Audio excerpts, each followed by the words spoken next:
네, 오늘도 각자의 삶의 현장 가운데서 수고하시고 또 오늘 저녁 수요 예배로 나올 수 있도록 또 하나님께서 인도해 주셔서 참 감사한 것 같습니다. 우리 옆에 있는 분들한테 서로 이렇게 인사했으면 좋겠습니다. 오늘 하루도 참 수고 많았습니다 하고 서로 인사하겠습니다.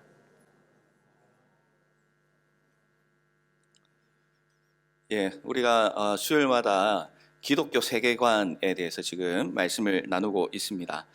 오늘은 기독교 세계관에 대한 말씀을 나누면서 국가와 그리고 그 국가 안에 살아가는 국민, 그리고 그 국민 가운데 우리 성도로서 이 땅에서 어떻게 살아가야 할 것인가 하는 부분을 말씀을 통해서 좀 나눠보고자 합니다. 호주의 로이 연구소라는 곳이 있더라고요. 저는 이제 이번에 준비를 하다가 처음 알게 됐는데요. 이 연구소에서 최근에 조사한 내용을 보니까 코로나19에 가장 잘 대처한 나라 순위를 자기들 나름대로 정했더라고요. 탑 10을 선정했는데 선정한 기준을 보니까 첫 번째 확진자가 발생하고 난 후에 36주 동안 98개의 좀 주요 국가들이 어떻게 이 코로나에 대처를 했는가 여러 가지 이제 평가를 해서 순위를 매기게 되었다고 합니다. 1등은 어디가 되었겠습니까?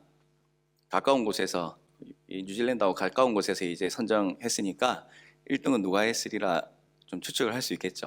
1등은 우리가 이제 살고 있는 뉴질랜드 땅이 이제 종합 점수 1위가 되었다라고 이렇게 발표하는 걸 보면서 온 지 얼마 안 됐는데도 괜히 1등 하니까 좀 제가 뿌듯하고 그런 마음이 들더라고요. 좀 사람이 좀 이상한 것 같습니다. 그렇게 이제 뉴질랜드가 1등을 했고요. 그리고 2등은 또 의아하게도 베트남이라는 나라가 두 번째 순위에 올라갔고요. 그리고 이어서는 대만이라는 나라가 3위. 그리고 이제 쭉쭉쭉 다른 나라들이 선정되어 있는 것을 보았습니다. 한국은 없어서 이제 조금 아쉬운 마음이 있었는데 어쨌든 뭐 여러 가지 자료들을 종합해서 조사를 하고 이제 평가를 했으니까 나름대로 이제 신빙성 있는 자료다라고 생각을 합니다. 이 세계적 위기 가운데서 이 정부가 그리고 국가가 어떻게 그 발생한 문제에 대해서 대처하는가에 따라서 이 국가 신뢰도라든지 아니면 국민들의 삶의 질이 결정될 수 있겠다라는 것을 우리는 분명히 느끼면서 살아가고 있습니다. 그러니까 정부나 지도자들의 결정이 중요하다는 것 우리가 이제 잘 알고 있고요. 그리고 그것뿐만 아니라 그 땅에 살아가는 이 국민들이 그 정부와 지도자들이 결정한 것에 잘 따르고 순종할 때에 이런 이제 조사 가운데 첫 번째 1순위로 들어갈 수 있는 그런 이제 특혜를 누릴 수가 있겠다라는 것을 조사를 통해서 느낄 수가 있었던 것 같습니다. 그런데 이제 이 세계를 우리가 살아가면서 반면 다른 부분들이 있는 것을 또 발견하게 됩니다. 최근에 일어나고 있는 미얀마 쿠데타 사건을 이제 보게 되면요. 국가의 권위는 분명히 있는데 그것을 좋은 방향으로 선한 방향으로 사용하지 않고 악용하게 되었을 때 어떤 일들이 일어나는가라는 것을 우리가 이제 직접 보지는 못하지만 여러 가지 소식들을 통해서 우리가 간접적으로 체험을 하고 있습니다. 미얀마 군부가 2021년 2월 1일에 쿠데타를 일으켰습니다. 그래서 정부 인사들을 감금하고 자기들이 이 반란 세력들이 비상사태를 선포합니다. 이 군부 쿠데타가 잘못되었다라는 것을 이 시민들이 알고 있었기 때문에 이 깨어있는 시민들이 이 쿠데타에 항의를 하고 구금되어 있는 이 정부 인사들을 석방하라는 그 대규모 시위가 2월 6일부터 본격적으로 일어나게 되었습니다. 대략 10만 명의 시민들이 그 첫 번째 시위에 참여했다라고 이렇게 조사한 것을 보게 됩니다. 그러다가 2월 14일에 군대가 등장을 하게 됩니다. 그러면서 자유롭게 시위를 하던 사람들이 이제 군대로부터 피해 진압을 당하게 되는 그런 끔찍한 일이 벌어지고 있고 지금도 여전히 그 땅 가운데 우리가 알 수는 없지만 너무나 큰 고통 가운데 처해 있을 것이다 라고 추측하게 되는 부분들이 있는 것 같습니다. 역시나 정부나 지도자의 결정이 국민들의 삶에 어떤 영향을 미칠 것인가 최근에 이제 미얀마 사태를 통해서 우리가 분명하게 또 깨닫게 되는 것 같습니다. 우리가 이 한 시대를 살아가면서 정말 지금도 똑같은 시간을 우리가 살아가고 있지만 세계 각각 곳곳마다 정말 다른 모습으로 살아가고 있다라는 것을 우리가 너무나 잘 알고 있습니다. 특별히 국가의 권력을 가지고 있는 사람들이 어떤 생각과 어떤 결정을 하느냐에 따라서 국민들의 삶과 그리고 그들의 인생도 결정되는 것을 바라보게 됩니다. 이 권력이라는 것은 분명히 힘이 있고 능력이 있습니다. 그리고 그에 따른 결과도 각양각색입니다. 그러나 이런 다양한 상황들을 우리가 보면서 특별히 우리 그리스도인들, 이 국가와 통치자 그리고 정부와 권력자들을 우리가 어떤 시각으로 바라보아야 하고 또 우리가 어떻게 반응해야 하는가라는 고민에 휩싸일 때가 종종 있는 것이 사실입니다. 우리가 살기 좋은 나라라고 많은 사람들이 이야기하는 이 땅 뉴질랜드도 역시 마찬가지입니다.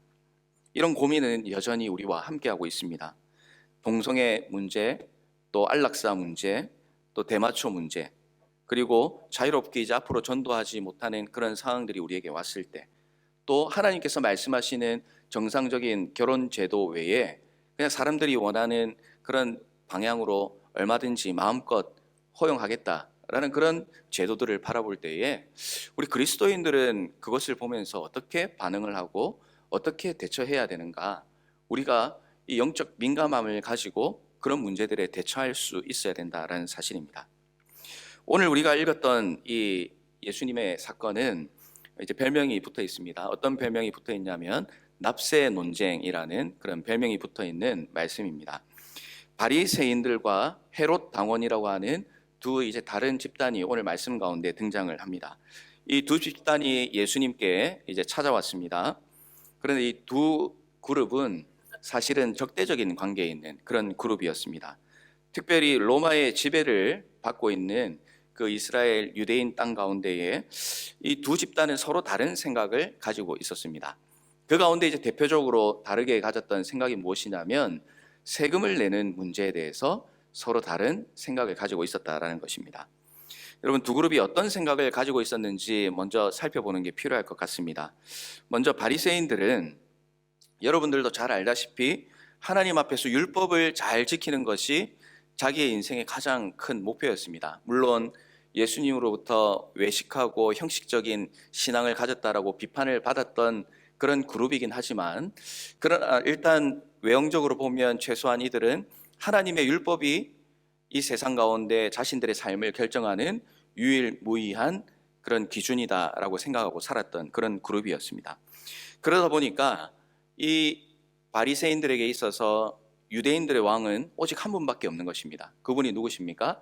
바로 하나님 한 분밖에 없다는 사실입니다.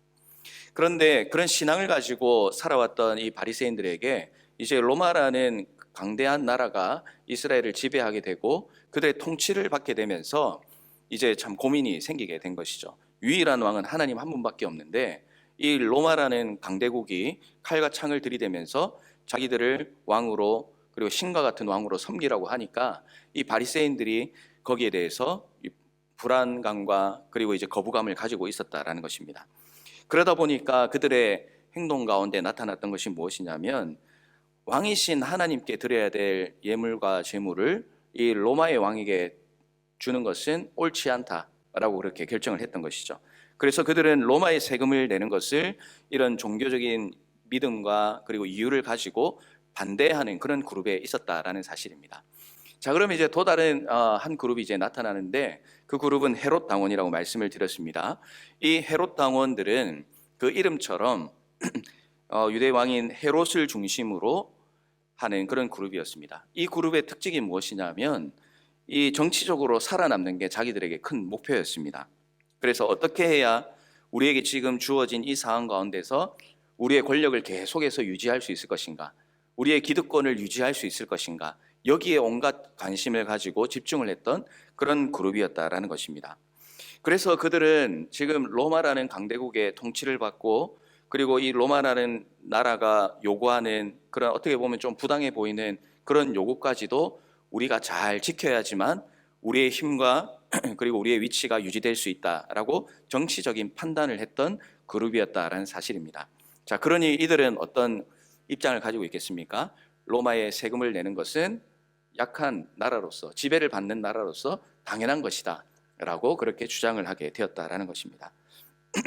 이렇게 서로 적대적이고 또 원수적인 그런 관계였습니다. 그래서 같은 목적을 가지고 그들이 하나가 되고 함께 무언가를 일을 한다는 것은 정말 상상할 수 없는 그런 서로 다른 그룹이었다라는 사실이에요. 그런데 오늘 말씀에는 어떻습니까? 이렇게 서로 다른 정치적 의견과 그리고 성향이 다른 두 집단이 하나가 되는 그런 모습이 오늘 말씀 가운데 나타납니다. 이 두 집단이 하나가 되어가지고 예수님께 나아오게 되었습니다. 그리고 예수님 앞에 나와서 자기들이 가지고 있는 고민들을 이제 내어놓습니다. 이들이 그 고민을 가지고 예수님, 우리가 이렇게 좀 다른데 예수님께서 좀 해결해 주십시오 라고 이렇게 찾아왔으면 참 좋을 뻔했는데, 그러나 이들은 분명히 다른 생각을 가지고 있었습니다. 오늘 말씀 우리가 읽었는데 13절 말씀에 보면 분명히 이렇게 기록을 합니다. 그들이 예수의 말씀을 책잡으려고 나왔다라고 그들의 의도가 분명히 말씀 가운데 나타나고 있습니다. 서로 다른 원수가 손을 잡는 데는 분명한 이유가 있습니다. 자신의 기득권을 무너뜨리려고 하는 이 예수님을 우리가 어떻게든 지금 여기에서 무너뜨려야 된다. 예수님이 사람들로부터 질책을 받고 공격받도록 만들어야 된다. 그래야 우리가 성향은 다르지만 우리가 가지고 있는 이 정치적인 힘과 세력이 유지될 수 있다. 예수라는 저 사람 때문에 우리의 힘이 기득권이 약해져서는 안 된다라는 그런 공통된 의견을 가지게 되었다라는 것이죠. 그래서 그들은 예수님을 무너뜨리기 위해서 계략을 짜고 예수님께 나오게 되었습니다. 그리고 그 문제는 참 생각을 해보면 정말 해결할 수 없는 그런 어려운 문제였습니다. 무엇이든지 하나만 선택하기만 하면 어떤 이유로든 책잡히게 되고 사람들의 공격을 받을 수밖에 없기 때문에 그렇습니다. 여러분, 그들은 두 그룹의 주장 가운데에 하나를 반드시 선택해야 된다고 생각을 했습니다. 자, 그렇게 되면 어떤 문제가 생기게 됩니까? 만약에 예수님께서 그들의 이야기를 듣고 로마 정부에 세금을 내는 것이 합당하다라고 만약에 말씀을 했다고 한다면 이제 그 적의 위치에 있었던 바리새인들이 들고 일어나게 될 것입니다. 그리고 예수님을 향해서 저 예수는 유대인의 왕이 아니라 우리와 함께하는 민족이 아니라 로마의 개와 같은 존재다. 로마에 복종하라고 하지 않냐. 이렇게 공격할 수밖에 없는 상황이 있었다라는 것입니다. 그러면 아마 예수님은 앞으로 유대 땅에서 사역을 제대로 하는 것이 어려울 수밖에 없겠다라고 그들은 판단을 했던 것이죠. 반대로 예수님께서 로마 정부에 세금 내는 것이 맞지 않다라고 만약에 말씀을 하시면 이번에는 헤롯 당원들이 나서게 될 것입니다. 예수님을 이 로마의 통치에 또 로마 황제에게 반역을 꾀한 자로 고발을 하고 아마 예수님을 감옥에 갇히게 하든지 아니면 로마의 칼에 예수님의 인생을 끝낼 수 있으리라라는 그 나름대로의 이 의견과 계획을 가지고 예수님께 나왔다고 볼 수가 있는 것입니다. 어떤 선택을 하든지 예수님을 곤란하게 만들 수 있는 이 계략을 통해서 이 두 그룹은 질문도 하기 전에 아마 오늘은 우리가 무조건 승리한다. 저 예수라는 사람은 이제 앞으로 우리가 볼 일이 없을 거야 라고 아마 판단하고 예수님께 나왔을 것입니다. 그런데 예수님이 무엇이라고 말씀을 하십니까? 정말 몇 번을 봐도 신기하고 놀라운 대답을 하시는 것이죠. 예수님은 데나리온 동전을 하나 가져오라고 말씀을 하십니다. 그리고 예수님이 사람들에게 묻습니다. 이 형상과 이 글이 누구 것이냐? 그들은 가이사의 것이라고 말했습니다. 그리고 예수님은 말씀하십니다. 가이사의 것은 가이사에게, 하나님의 것은 하나님께 바치라. 이 말씀을 들었던 바리새인들과 헤롯 당원들은 더 이상 아무 말도 하지 못하고 발걸음을 조용히 돌릴 수밖에 없었다라는 사실입니다. 여러분, 그리스도인들은 이 땅에 살아가면서 참 고민이 되고 헷갈리는 부분이 교회와 그리고 국가의 관계라고 할 수가 있습니다. 우리가 하나님의 자녀가 되고 하나님 나라의 백성이다라고 이렇게 이야기를 하면서 살아가는데 또 실제로는 국가의 권위와 또 국가가 정한 정책에 따라서 살아갑니다. 또 때로는 그리스도인으로서 이 국가가 정한 정책과 명령에 무조건 따라도 되는 것인가 라는 그런 고민이 될 때도 있습니다. 왜냐하면 하나님의 말씀과 맞지 않는 정책이나 결정들이 존재하기 때문에 그렇습니다. 자, 이런 딜레마를 가진 세상을 살아가면서 우리가 어떻게 살아가야 할 것인가, 그것은 오늘 예수님의 대답 가운데 들어있다라고 생각을 합니다. 오늘 말씀을 통해서 우리가 이 세상을 살아가는 그리스도인으로서 가져야 할 자세에 대해서 두 가지로 좀 나누어 살펴보기를 원합니다. 먼저 첫 번째로는요, 우리가 이제 경험하고 있는 이 국가의 권위라는 것은 하나님께서 세우셨다라는 그 진리를 우리가 분명히 기억하는 것이 필요합니다. 여러분, 국가가 있으면 통치하는 집권자가 있습니다. 가장 핵심적이고 중요한 요소라고 할 수 있습니다. 이 집권자를 통해서, 그러니까 이제 오늘날 우리가 쉽게 이야기를 하면 정부를 통해서 국가가 운영이 되고, 또 이를 통해서 국민들도, 또 특별히 성도들도 함께 생활을 해 나갑니다. 그런데 이제 우리가 생각해 볼 때에 이 집권자가 있고 또 권위가 있는데 그 권위는 과연 어디에서 나오는가 하는 그런 질문을 던질 수가 있습니다.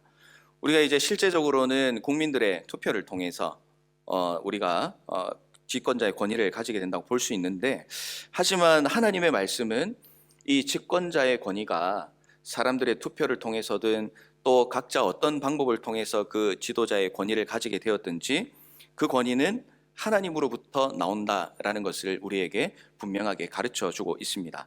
그래서 사도 바울은 로마서 13장 1절에서 이렇게 기록을 하고 있습니다. 우리가 다 같이 한번 읽어봤으면 좋겠습니다. 시작. 각 사람은 위에 있는 권세들에게 복종하라. 권세는 하나님으로부터 나지 않음이 없나니 모든 권세는 다 하나님께서 정하신 바라. 아멘. 자, 집권자라는 것은 그들이 동의하든지 동의하지 않든지 하나님께서 주신 권위를 부여받은 하나님의 대리자다라고 볼 수가 있습니다. 그렇기 때문에 교회와 성도는 1차적으로 하나님이 세우신 권위이기 때문에 그들을 인정해야 되고 법에 충실해야 되고 국민으로서의 의미를 성실하게 이행을 해야 합니다.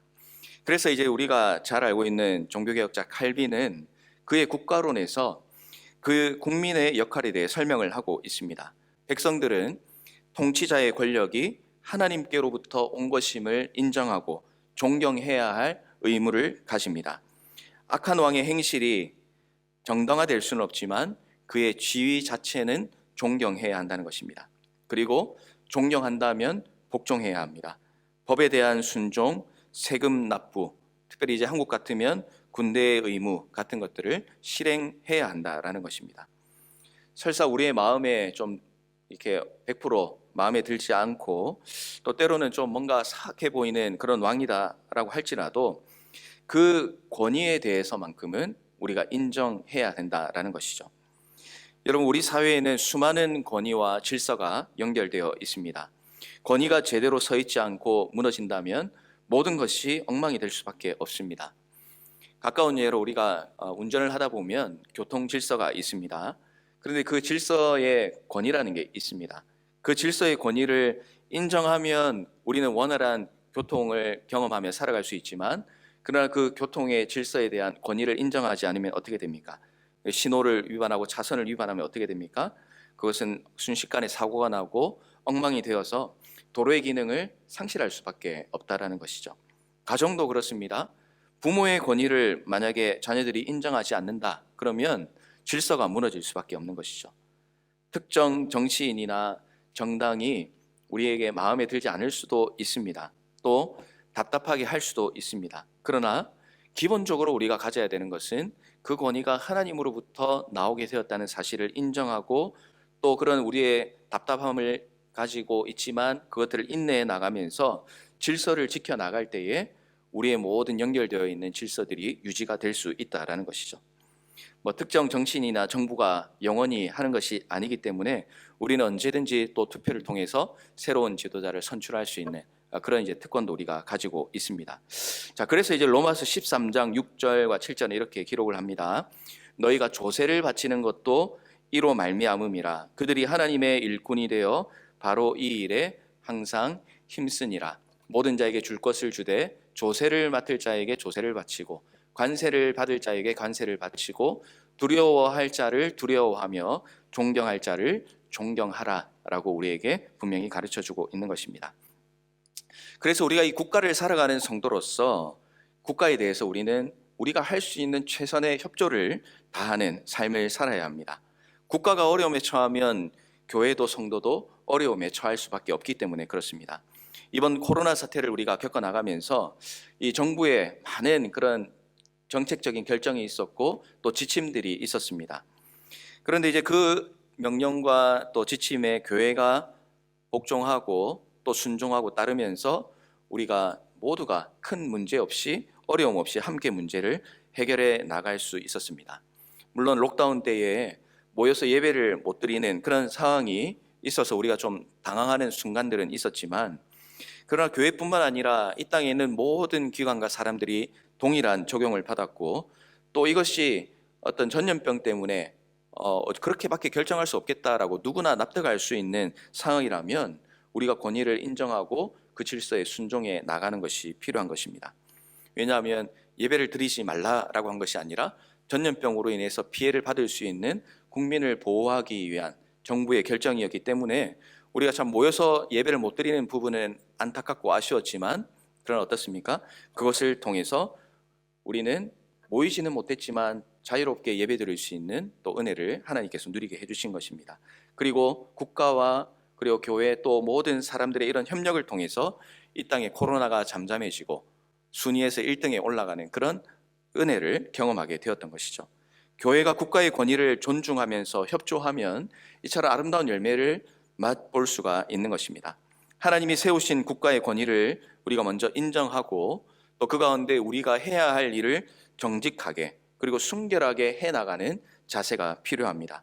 국가에 대한 책임과 의무를 가볍게 여기지 않고 정직하게 해나가는 것이 이 교회뿐만 아니라 세상을 살아가는 성도에게 반드시 필요한 책임과 의무라는 것을 여러분 오늘 이 저녁에 우리가 다시 한번 반드시 기억해 나가는 것이 필요할 것 같습니다. 이 세상 가운데서 정말 우리가 살아갈 때 정말 하나님께 주신 그 질서 안에서 또 거기에 합당한 순종과 또 섬김을 통해서 또 책임과 의무를 다함으로 말미암아 정말 모범된 성도로서 그리스도인으로서 이 세상을 살아가시는 모든 성도님들의 삶이 되시기를 주님의 이름으로 축원합니다. 자, 그런데 이제 하나 문제가 있습니다. 무엇이냐면 하나님께서 사람에게 권위를 부여해 주시고 또 그를 통해서 질서를 만들어 주셨다라는 것을 우리가 말씀을 통해 살펴봤지만, 그러나 궁극적이고 아주 기초적이고 기본적이고 모든 수식어를 다 동원해서 이 설명할 수 있는 부분이 무엇이냐면 이 모든 권위 위에 하나님의 권위가 있다라는 사실을 우리가 기억해야 된다라는 것입니다. 앞서 국가의 권위는 하나님께서 주신 것이라고 말씀을 드렸습니다. 그런데 변치 않는 진리는 이 국가의 권위 위에 하나님이 계십니다. 세상의 모든 힘과 권력과 정책보다 그 위에는 하나님이 계시다라는 사실입니다. 이 사실을 우리가 잊어버리게 되면 큰 문제가 발생하게 됩니다. 성경에서도 수많은 사례들이 있습니다만 대표적으로 요즘 우리가 묵상하고 있는 사무엘상의 말씀만 봐도 그렇습니다. 왕이신 하나님이 계심에도 불구하고 이스라엘 백성들이 하나님께 우리한테 왕을 주십시오 라고 이렇게 요구를 했습니다. 하나님은 그 요구를 들어주셨지만 결국 어떻게 되었습니까? 왕으로 세움받은 사울이 점차 변하게 됩니다. 그리고 하나님보다 높은 왕이 되고 싶은 교만함 가운데 처하게 되는 것이죠. 하나님이 주신 권위만 생각하고 그에 따른 책임과 의무와 겸손을 잊어버리게 된다면 독재자와 같은 삶을 살아갈 수밖에 없다라는 것이죠. 결국 사울의 생애는 비참하였고 하나님은 이 사울 왕의 권위를 내려놓게 만들어 주셨습니다. 이 성경뿐만이 아닙니다. 우리의 역사를 돌아봐도 그렇습니다. 16세기 이후에 유럽의 각 나라들은 굉장히 바빠졌습니다. 왜냐하면 해상 무역의 주도권을 서로 잡으려고 안달을 했기 때문에 그렇습니다. 그래서 그 지배권을 놓고 전쟁을 벌이기를 시작하는데요. 이 전쟁을 해상의 주도권을 놓고 전쟁을 벌인 이유가 무엇이냐면 결국은 그것을 통해서 식민지를 세우고 또 원료를 확보하고 해외 시장을 확보하고자 하는 그런 마음 때문에 그랬죠. 자, 그래서 이 일이 진행되기 위해서는 가만 보니까 뭔가 필요한 게 있었어요. 그것이 무엇이냐면 이 모든 것들을 일사천리로 해나갈 수 있는 강력한 힘을 가진 왕이 있어야 되겠다라는 그런 사람들의 어떤 생각들이 모아지기를 시작합니다. 그래서 이 절대주의라는 그런 사상이 이제 등장을 하게 되는 것입니다. 이 절대주의라는 것은 왕이 아무런 제약을 받지 않고 국가의 모든 것들을 통솔하는 것을 말합니다. 이를 이제 이론적으로 뒷받침하기 위해서 왕권 신수설이라는 이야기가 나오게 되는 것이죠. 무엇이냐면 왕의 권위는 칼빈도 이야기했던 것처럼 하나님께서 부여하신 것이기 때문에 하나님과 같은 힘을 가진 것이나 마찬가지다. 그래서 시민이나 의회의 간섭을 받을 이유가 없다라고 그렇게 주장을 하게 된 것입니다. 그래서 태양왕이라는 별명을 가졌던 루이 14세를 대표적으로 하는 이 절대왕정이 또 오랜 기간 동안 유지가 되게 되는데요. 그런데 이제 결국 어떻게 됩니까? 그걸 통해서 시민들을 힘들게 만들고 결국 피로 얼룩지게 만들었고, 절대왕정은 시민들의 반란으로 결국 역사의 뒤안길로 사라지게 되었던 것이죠. 그런데 가장 큰 힘과 권력을 누렸던 루이 14세가 그의 인생의 마지막에 손자에게 남겼던 유언과도 같은 이야기가 참 가슴에 와닿았습니다. 그가 이제 이렇게 이야기를 했다고 합니다. 나를 닮지 말아라. 화려한 건축물에 마음을 쏟지 말고 전쟁을 좋아하지 말아라. 이웃 나라와 사이좋게 지내고 늘 신을 경건히 섬기고 백성들이 신을 편안히 섬길 수 있도록 도와라. 그들의 고통을 덜어주는 군주가 되어라. 나는 그렇게 하지 못했다. 이렇게 마지막 말을 남겼다라고 하더라고요. 그는 힘이 있는 동안에는 내가 신이다 라고 생각을 했지만 죽음의 순간이 다가왔을 때 나약한 한 인간으로서 겸손할 수밖에 없었다는 것을 우리는 기억해야 할 것입니다. 이 교만했던 왕들의 최후를 보면서 우리가 무엇을 깨닫습니까? 이 땅 가운데 절대적인 왕정은 없다라는 사실입니다. 자신이 신이라고 말하는 사람은 있을 수 있지만 자신이 신인 왕은 없다라는 사실입니다. 하나님이 주신 권위만 있을 뿐이고 그들이 하나님 앞에서 겸손하고 정직하게 살지 못하면 그들의 최후는 비참함을 맛볼 수밖에 없는 것입니다. 그런 면에서 우리 교회는 국가의 권위를 분명히 인정하고 또 섬기며 살아가야 하지만 국가의 권위에 대해서 맹목적으로 따라가는 삶을 살아서는 안 된다는 것을 우리가 기억을 해야 됩니다. 교회는 국가의 양심과 국가의 윤리적 기준이 되어야 합니다. 빛과 소금의 역할을 감당해야 하는 것입니다. 국가가 본래의 목적대로 정직하고 정의롭고 공정할 수 있도록, 특별히 하나님의 말씀 앞에 바로 서갈 수 있는 보호자의 역할을 교회가 해나갈 수 있어야 된다는 것이죠. 어떤 것이 옳은 길인 것이고 어떤 방향이 옳은 방향인지를 제시할 수 있어야 합니다. 칼빈도 불의한 집권자에 대해서 맹목적으로 복종하는 것은 잘못되었다고 지적합니다. 집권자의 권위는 하나님의 명령과 뜻 안에서 시행될 때에만 지속될 수 있기 때문에 그렇습니다. 그러므로 성도는 왕 중의 왕 대신 하나님을 우리의 인생의 가장 중요한 기준으로 삼아야 되고 그분의 말씀에 최고의 권위를 두고 살아가야 됩니다. 세상의 권력이 하나님과 반대되는 일을 하고 하나님을 욕되게 하는 그런 정책들을 펴나간다면 우리는 국가가 정했으니까 따라가야 돼 라고 말하는 데서 끝나는 것이 아니라 그 명령과 정책이 잘못되었다라는 것을 교회로서 정당하게 이야기를 하고 그리고 우리의 의견을 제시할 수 있어야 된다라는 사실입니다. 하나님의 명령과 반대되는 요구를 하는 집권자들은 사실 하나님께서 부여하신 책임과 의무를 저버린 자들이다라고 할 수가 있습니다. 권위를 주신 하나님 앞에서 교만하다면 하나님이 주신 권위도 그 순간 사라진 것과 마찬가지다라는 것이죠. 그래서 칼빈은 지상의 권력을 두려워하고 굴복하는 것은 거짓된 겸손이다라고 표현을 합니다. 성도는 권위를 인정하되 주 안에서 복종해야 합니다. 주님이 원하시지 않고 하나님의 말씀과 반대되는 결정이나 정책들을 펴나갈 때 교회와 성도는 하나님 앞에서 부끄러움이 없도록 해야 할 말과 행동을 해야 합니다. 설사 그것이 받아들여지지 않는다 하더라도 우리는 성도로서의 책임과 의무를 하나님 앞에서 정직하게 해 나가야 되는 그런 성도의 자세를 가지고 살아가야 한다는 것입니다. 오늘날 국가의 정책 가운데 우리가 참 그리스도인으로서 받아들이기 어려운 그런 문제들이 그리고 결정들이 너무나 많습니다. 인간적인 이해관계에 따라 결정되기도 하고 또 세계 정세에 따라서 결정되기도 합니다. 또 어떤 특별한 목적을 가진 기업들과 단체들에 의해서 결정되기도 합니다. 어떤 상황과 어떤 과정을 거쳐서 결정되는지 우리가 잘 알 수는 없지만 그러나 분명한 사실은 준비하고 진행하려고 하는 정책이나 또 계획하고 있는 모든 일들 가운데 우리가 관심을 분명히 가져야 하고 또 하나님의 뜻과 분명히 반대가 된다면 진리의 문제에 있어서는 우리가 합당한 목소리를 내어야 한다라는 것입니다. 한 번 안 내면 결국 교회도 수긍하는 것이네 라고 모든 사람은 인정할 수밖에 없게 되는 것이죠. 의견이 받아들여질 수 없지만, 받아들여지지 않을 수도 있지만, 우리가 해야 할 일을 해 나갈 때에 교회가 존재하는 이유가 분명히 드러날 수 있고, 또 우리가 믿고 고백하는 바를 보다 분명히 정리하고 주장할 수 있게 된다는 사실, 여러분들이 꼭 기억을 하셨으면 좋겠습니다. 말씀을 정리하겠습니다. 성도는 이 땅을 살아가면서 특별히 국가를 향해 어떤 자세를 가져야 됩니까?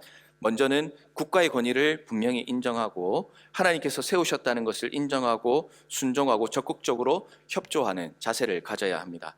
국민으로서 해야 할 의무를 정직하고 신실하게 지켜야 합니다. 때로는 내 정치적 성향에 맞지 않는 지도자라 할지라도 하나님께서 세워주신 권위를 인정하고 그에 합당한 자세와 행동을 취해야 하는 것입니다. 그러나 더 중요한 사실은 우리가 성도로서 분명히 기억해야 하는 것은 국가의 권위는 하나님의 뜻 안에 있을 때 유지될 수 있다는 사실입니다. 하나님의 말씀과 반대되는 삶을 요구하고 하나님이 싫어하는 법을 강요한다면 성도는 하나님의 말씀이 무엇인지, 그리고 하나님이 우리를 통해 이루시기를 원하는 것은 무엇인지, 또 우리에게 원하시는 삶이 무엇인지를 분명히 우리가 정리하고 그리고 전할 수 있어야 된다는 사실입니다. 이 말씀들을 우리가 기억하고 정말 이 세상 가운데 살아갈 때에 하나님의 뜻 가운데 우리가 살아가지만, 특별히 이 세상의 빛과 소금의 역할, 그냥 막연하게 세상의 소금과 빛의 역할을 하는 것이 아니라 정말 적극적으로 다가가고 적극적으로 비치며 살아가는 그런 성도의 삶을 우리가 살아야 되겠습니다. 그렇게 살아갈 때에 하나님의 온전하신 뜻이 우리 모든 성도님들을 통해 드러나게 될 것이고, 또 우리가 살아가는 이 세상 나라가 우리를 통해서 더 깨끗해지고 더 하나님 보시기에 기뻐하는 나라가 될 것이다 라는 확신을 가지게 됩니다. 그런 마음을 가지고 하나님 앞에서 온전한 국민으로 살아가시는 모든 성도님들 되시기를 주님의 이름으로 축원합니다.